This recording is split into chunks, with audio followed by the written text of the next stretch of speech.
and he's strong. No, he's strong. So he'd even give you some looks. Both of them, they have physiques, man. That's one thing about the Croats and the Yugoslav. Them dudes are yoked up. They're dunking. They got moves. They got shots. I mean, I used to go head up with a guy named Boris. Do you remember Boris? Mm. He's still around. I see Boris. Boris still the same. He looks like who's Danny Glover's partner in that movie? Oh, Mel Gibson. He looks like Mel Gibson. Mel Gibson? In that movie, that character. He looks just like Boris. But Boris, we talk trash. We go head up. No, there's no fear. Oh, he's a beast. They all got the shot. One thing they're gonna hit on you. Yeah? And then they got the move. So it's beautiful. It's beautiful. I love them. And don't back down. Like they get rough with you. They play freaky. Freaky. Oh, Freaky. Yeah, Freaky's a monster. That's my boy, too. So you think about everyone we just mentioned, old or young, they're all monsters. Freaky. I love you, Freaky. I haven't heard from you in a long time, my friend. Freaky. I seen him. He's a very nice guy. I've seen him actually when I used to live in San Pedro, walking the streets, and he'd say hi to me and everything. Freaky's my man. He's done a lot for me over the years. I appreciate Freaky. Strong guy, too. Very strong. Very strong. He was a good guy. Another one, the race is a very strong race of people, man. Yugoslavians. Can't sleep on them. I like them. I like Yugoslavians. Well, Slavs, man. Yeah, the Slavs, the Croatians, the Yugoslavs, the Serbs, all good people. And here's the story behind that. They were actually all different countries, and I believe after World War I, because that's where World War I started. So I believe one of the deals was they had to all become one country again, Yugoslavia, because they lost World War I. Because actually, I think it was like Serbia or Bosnia actually started World War I. Or them in Germany got into it. I don't know I guess I should research that. We should have researched it. But then after World War I, they formed Yugoslavia. But all those countries were separate, and that's why there's so much beef. And it's like they made them. Hey, it's like you got a pile of dudes you don't get along with. Hey, you guys got to all live together in one room and use one bathroom. And you got to all. What's your last name? Okay, your last name is Rakinisky. Okay, everybody's name is now Rakinisky. So that's it. And it's like you had no choice. So and they're different countries. People form countries for a reason. Mm-hmm. They don't like people that's in their area, so they go and form their own area. That's why countries are formed. Countries are not formed because. Well, sometimes natural land map, but most times it's because I don't get along with you. I'm going to draw this line. This is south whatever. This is south my land. That's north your land. And then you mentioned that. Yeah. I know. I was watching a documentary in there, and with Olga, my wife, and gypsies. Gypsies are the same. Oh, man. Amazing. They got beef. It was about a prison thing, but these gypsies, man, they nobody likes the gypsies, Romans. So they're at it. Yeah. The Romanians or the Romans? It's called the Roma. Roma. Okay. And you know, gypsy comes from because they used to think the gypsies were black or from Africa, so they called them Egyptians. So gypsy is actually short for Egyptian because they're dark. I mean, they're darker complected people, and some people say they do come from like the Middle East or North. There is no Middle East, so maybe Northern Africa. But yeah, they don't like them in. Well, they're and this is I'm not making any stereotypes. This is what I've heard. Like they're con people. Yeah. They for example, one thing they do, they come up and say they'll fix your car, and you give them money. Well, they're street. They're street. They grind. They go out there and grind, but hustle you. They try to hustle you. Hustle you hard. There's some good ones. There's some bad ones, and there's a lot of people out there that don't like them. They'll try to kill the Gypsy King. That's where you get that name. There's actually Gypsy Kings. There's like upper anarchy. There's guys that are sitting on top, and there's guys that come and kamikaze themselves and try to take them down. So that's like a strike. That's like a strike for them. That's amazing that you said that because we remember last podcast we talked about Tyson Fury. He's a gypsy. He's a gypsy. That's why he calls himself the Gypsy King. Yeah, he's in real life. He's a king. Gypsy. So they look at Tyson Fury like that's a real Gypsy King, and he's representing whether you know it or not. He's saying it out. I'm the Gypsy King, and they treat him like it. And that's amazing because that's like what Brad Pitt wasn't Snatched. They were gypsies. You ever see the movie Snatched? No.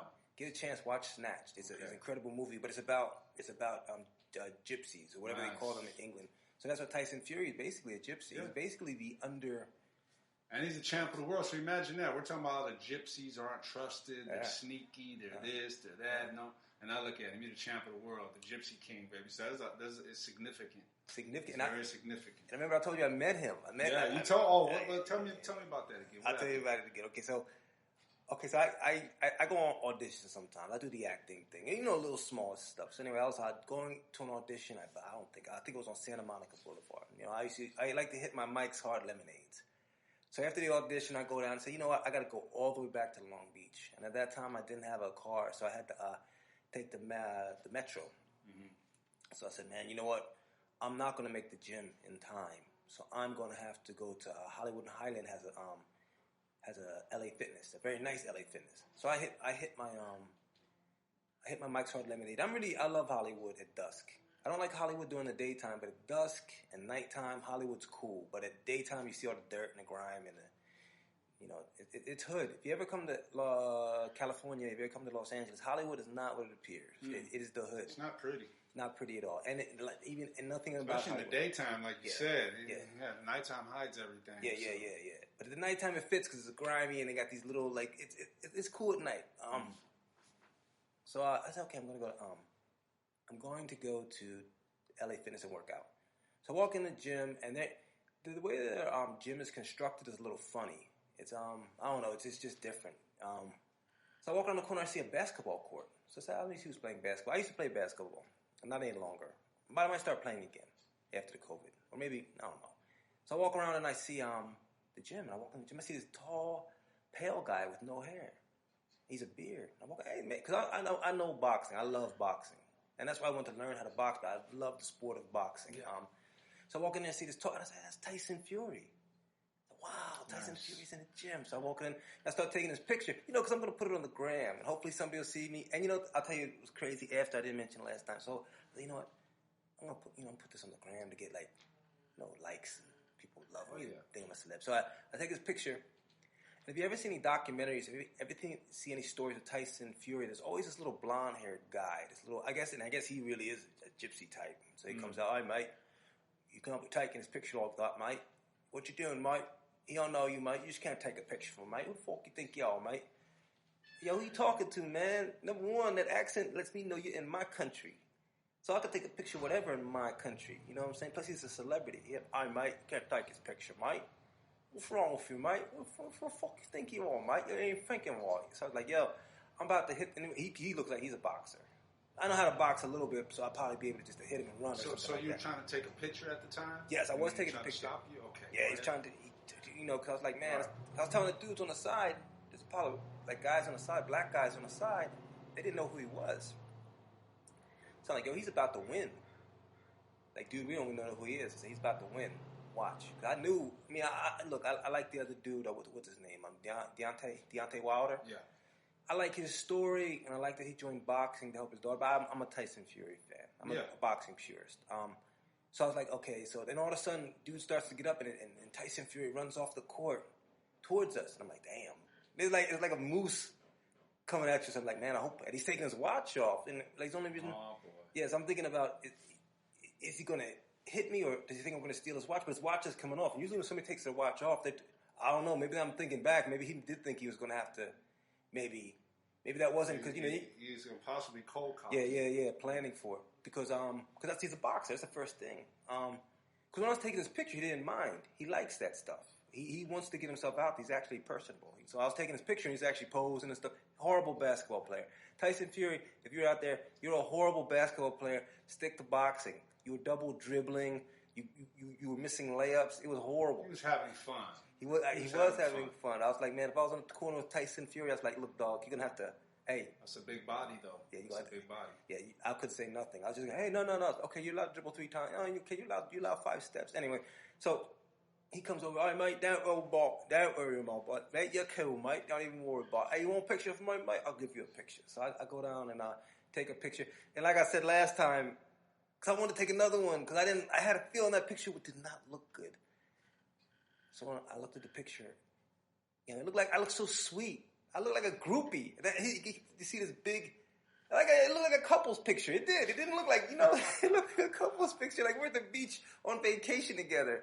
It didn't, because, usually when you take a picture, like all your pictures with Hurricane and now your Rampage and all your boxing pictures, when you posing, like everybody got their fist up. Everybody got some people smile, but everybody's like in a row. Like nobody's touching. Everybody's sort of like got their hands up. There's like boxers pose. Yes, boxers pose. Yeah. I look like a groupie, and we're on vacation, like in Palm Springs, and it's like it looked horrible. I'm like, man, I look so sweet.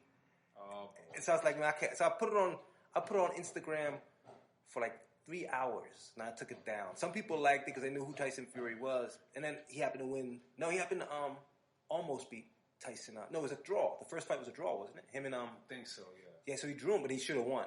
He should actually won. And I knew it. And I said, hey, he's going to win. He should have actually won. He won the second time, like I called, because, like I said, I like Deontay Wilder, but he was exposed by Ortiz. Ortiz is a real boxer. Real boxers kind of expose him a little bit, but you get hit with that hand and you're done. I mean, I can't fight him. I mean, I'll run from him. Deontay Wilder came in here right now, I'd be like, are you talking trash on your podcast, nigga? I mean, I'm not staying there. I'm not. His crew, he got a little crew too. I mean, I don't know. I might throw stuff at him, like throw a weight at him or something like that. Yeah. So, but I don't know if it's anything. Run. Yeah, I'm gonna. He probably catch me. He's yeah. athletic too.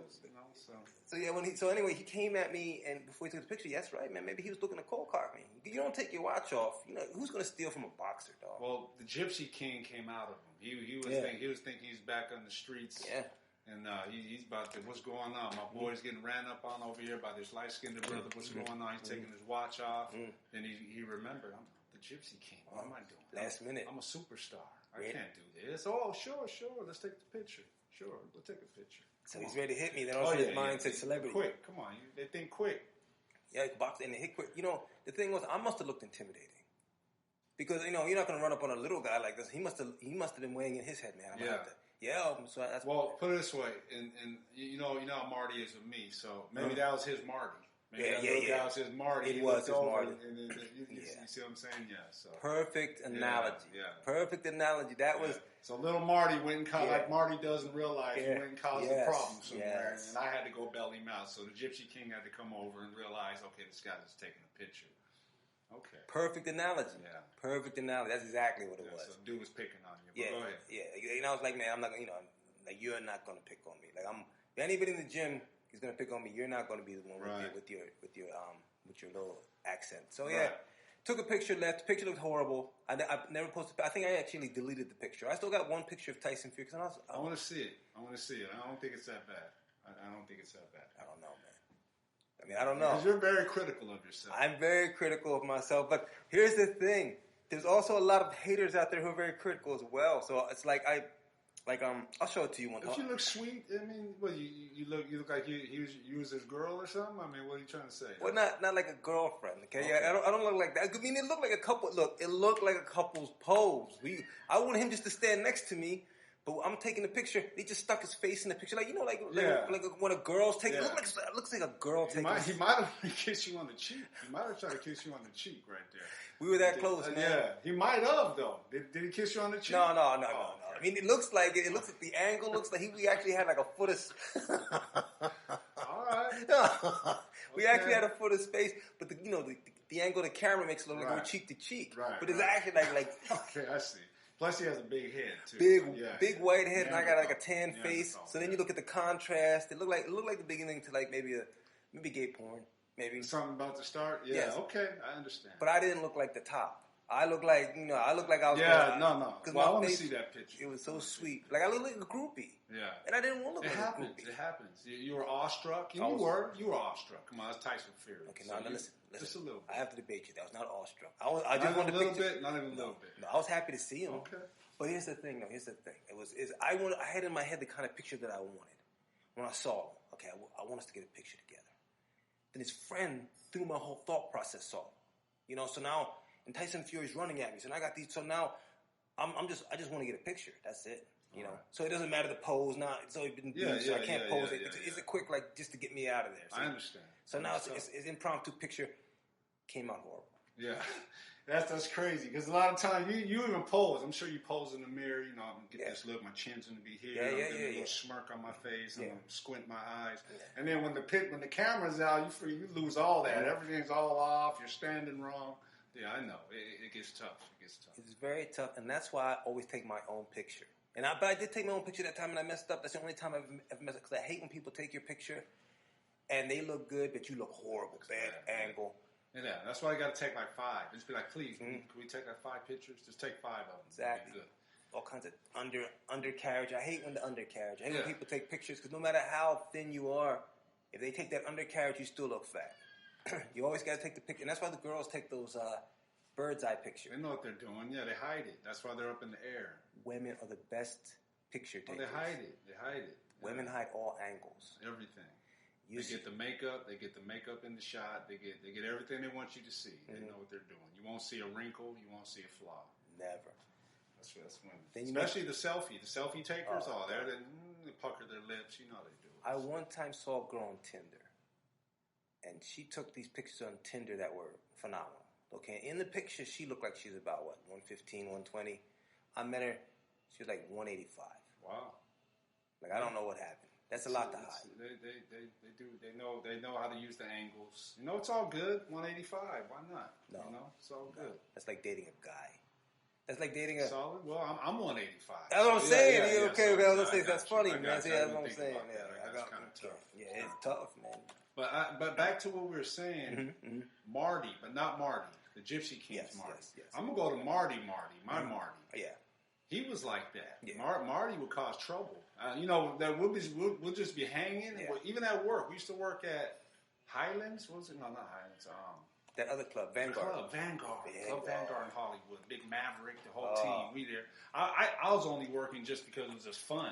Plus, I was getting paid. So, long story short, Marty, he'd go over there and take advantage. Marty be messing with customers, pulling people out of lines, searching them. Wow. Come here. Wow. You come here. Wow. Marty would pull him out and, what you done? He's like Barry. Marty's like a little Barry. Wow. He's like a little Barry Miller, and he'll just harass people. I catch him, Marty, come here. Marty, come here. What you doing? Leave him alone. Messing with couples. And Marty was bad for no reason. So, don't let him sleep on it. He does it on his own, too. He'll be by himself. When he's with me, he's cool. Marty be cool, greeting people, being nice. When Marty's by himself, he's going to gaffle you. Yeah, he's going to gaffle you up. Dictator. Yeah. Like a Papa Doc. Yeah, like a bad boy. Bad boy. Here's the thing, though. Club Vanguard was so cool. I only been there one time. We had to go through. Remember, I think we went through a side door or back door. Always, if I wasn't working, we're sneaking in. You know that. So went through the side door. Some security who was there reluctantly. He didn't really want to do it, but he opened the side door. We went in there. It was an awesome club, man. It was packed. Lots of pretty girls. A lot of women were in there, man. It was it was the hottest club in Hollywood back in 2006. 2006, man. Yeah, it was. There's not even before the COVID, there wasn't any really clubs happening in LA anymore. The club scene is kind of dead out here. I'd say more it's a dive bar scene or something like that. The Vanguard was like a ballers club, man. I used to go to work there. I didn't even care if I got paid. I was just happy to get in there. You know what I mean? Yeah, it was a different scene, man. It's true Hollywood. That's like when you come to Hollywood, that's the club you expect to see. Now, a lot of times it's not the case, but that is the quintessential Hollywood club. It was dope. DJ was off the hook. Everything about that place. I guarded the back door. I was they put me in my little spot. I couldn't let people in that had drinks to the patio. Okay. So I take their drink. Can't take this in with you. I'm sorry. Be a full drink because the bar's right there. Take it. Put the drink to the side. They don't come back for it most of the time. So I'm sitting there drinking it. You know, all the time. Yeah, so I'm sitting there getting tipsy and but some come back sometimes. Oh, that's right here. Here you go. Here's your drink. You know, be half gone. You know, come on. But yeah, it was fun. It was fun. It was fun. So see, it's like I'm not going to get into detail, but it was fun. It's like yin and yang because that's your security guard experience at a Hollywood club, the hottest one in Hollywood. My security guard experience is at Bounce in Redondo Beach. Gay club. No, well. No, wasn't it a gay club? No, not a gay club. Okay. I mean, Bounce sounds like a gay club, but it wasn't a gay club. It was a club for oversized women. Oh, nice. So it was oversized women or plus size women. Sorry about that. Plus size women and black men, and like most of these guys were hood. Terrible combination. Oh man, it was just that. But that's all that went there. So you'd see all these huge women, man. They like smelled like barbecue, and stuff like that. I mean, huge. Barbecue's good. Barbecue is good. I mean, but like when a person smells like barbecue, I don't know. It just kind of throws me off a little bit. Like if we're eating barbecue and you smell like barbecue, it's cool. But if I'm at the door, it's not good. So if these girls smell like barbecue or chips or whatever, and just these big muscular black guys. Man, they love big women. I hear that. And most were gangbangers. I'm talking about hard dudes. I'm not talking about like the Vanguard brothers. I'm talking about like Crips and Bloods and and women beaters. Would you say? Well, these women, I don't know if you can really beat them. They're big, you know what I'm saying? I don't know, but they're just scary guys. I mean, probably, I wouldn't. I remember they beat them. Big women allow that stuff. They don't know why, but they allow these guys to take advantage of them. It's not cool. These guys right here, man. Yeah, I believe probably financially taking advantage of them. Roughing them up. Yeah, driving their car. Just because the girls, don't get me wrong. Just because the girls are big, don't mean they're going to be rough. They're still women. They're just big. No, you're right. They're still soft and passionate. Absolutely. You're right. They get beat up. And they take it and they go with the flow. Yeah. So that's true. Though. Cool. No, you're right. Yeah. That's true. They get, woman's a woman. Yeah. So I remember I frisked this one guy one time because we had to frisk at this club, and you had to frisk, full pat down and wand. So I remember I frisked this one dude. This dude was so muscular, and I was like, man, like I hope nothing happens with this dude in the club because I can't do anything with this guy. Like this guy, and the thing was, our security team. Your security team is supposed to work together. Our security team was horrible. We had this guy. He's a Muslim from Compton. I think Omar. And I think Omar had a crush on me, yo. First time I talked to Omar, he gives me his assignment. He gives me, every time I saw Omar, he'd give me like long looks from across the room. You ever catch somebody staring at you? Yes. You'd be like, is somebody staring at me? Then you look and see them staring, and he had a look of longing. Sweetness. Yes. Yeah. But he's a tough dude. I mean, he's a Muslim, and he was hard. It doesn't matter. Yeah, so this dude just like that dude who tried to kiss me in Long Beach. Remember that Persian cat? Persian dude, at the hookah spot. Yeah, in the middle of the street. That's another story, though. Yeah, that was disturbing. And that wasn't even... He tried to kiss me. Remember, he grabbed my face and pulled me close to him. I was like, what you doing, man? Middle Pine Street, man. And there's a lot of rough cats. There's a lot of rough Long Beach. Yeah.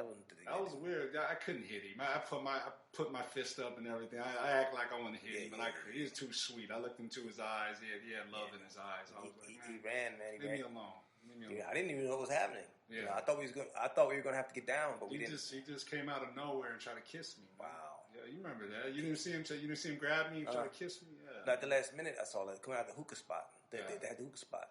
Yeah, they're aggressive. A lot of guys are aggressive, man. Some of these guys, they're overly aggressive.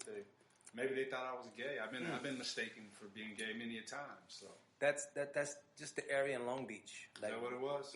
We're in the I think it's the gay corridor, the Broadway corridor. It's We weren't there. We were on Pine. They still consider Pine part of that though. Anything below 4th Street. Oh. Yeah. Unfortunately, I mean, not unfortunately, but I mean, here's what it is.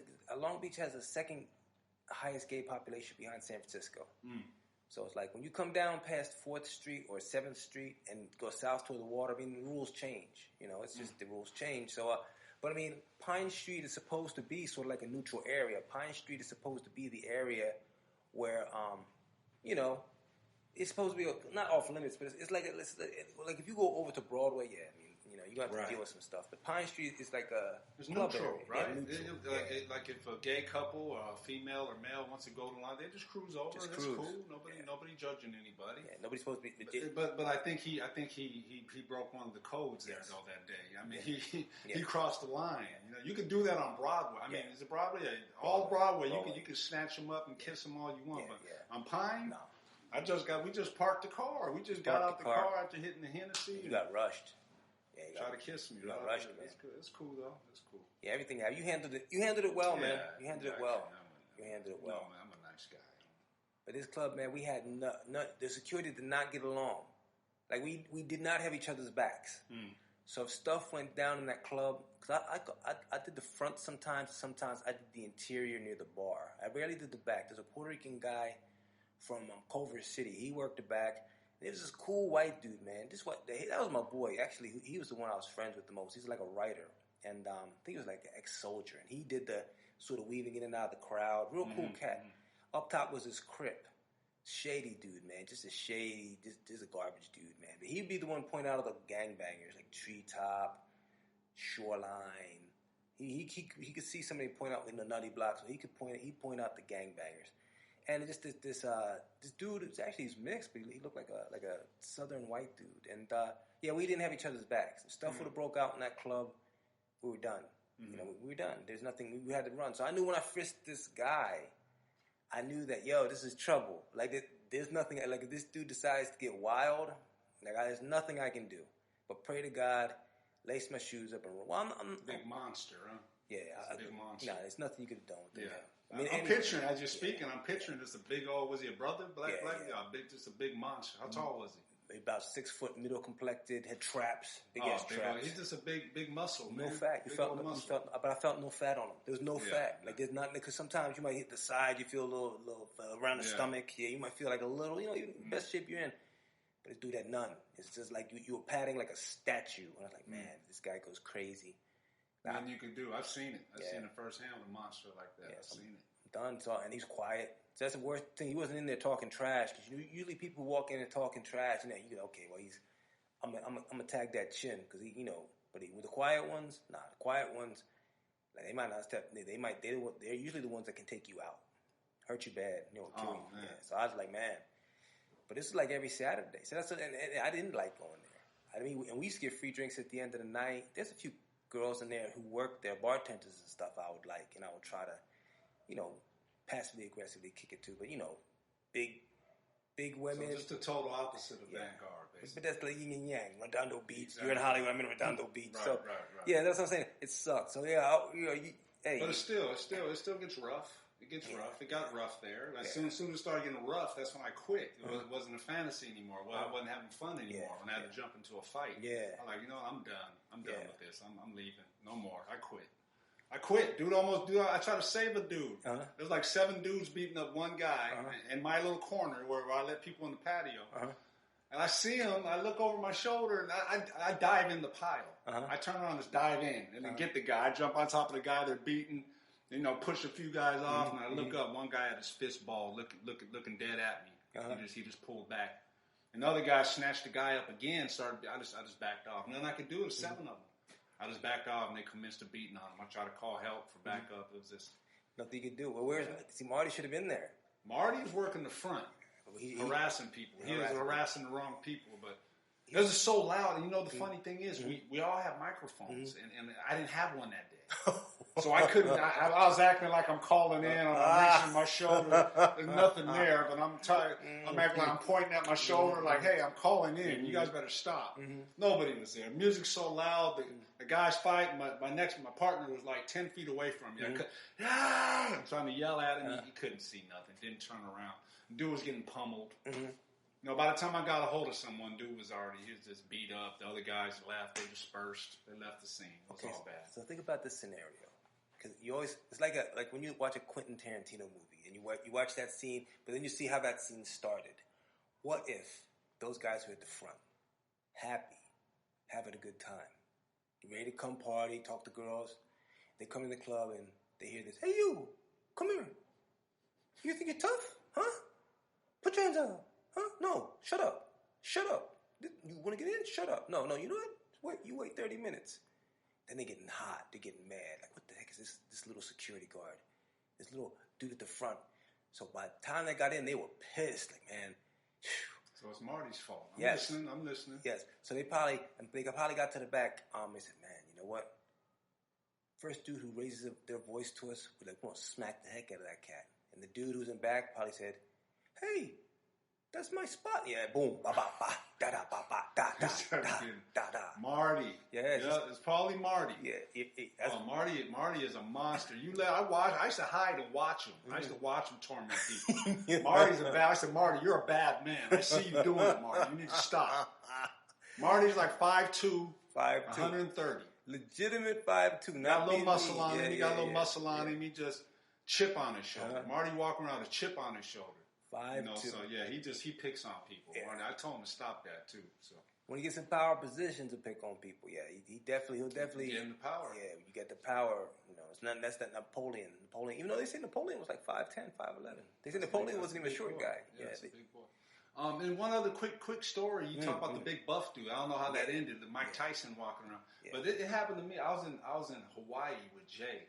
We were at the Blue Zebra. The name of the club is called Blue Zebra.